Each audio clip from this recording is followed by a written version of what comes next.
pasian bela pasian dop sang mi na hi nop nge nge le na hi ding khatome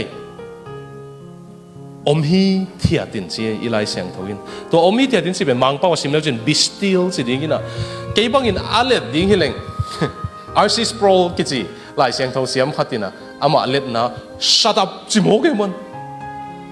shut up and know that I am God ji RC Sproul ina lai siang reform te lai sang tho siam khatina da in la pasien ka hi na thein che e ben kha ve mo ki kam tam lo tu be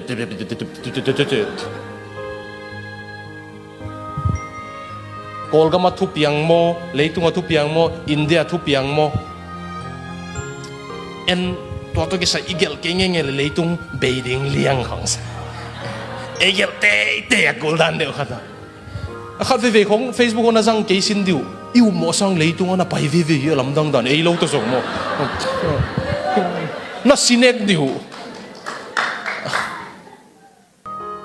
nang pau het ke le song lam dang don gam hong na pai ve lam dang lua ei lo to song ni thei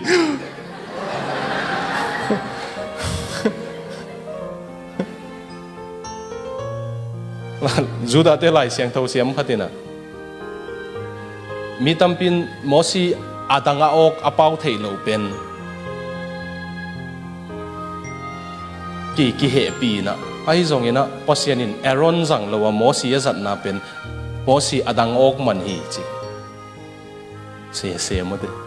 to pen bang hang yam chi le Aaron pen pau thei luai chianga pasianin thu gen chang sel ni lo ding cha to zang nom lo hi mosi pen pau ngei lo wai cha pasianin angai hi thia tai mana zang hi chi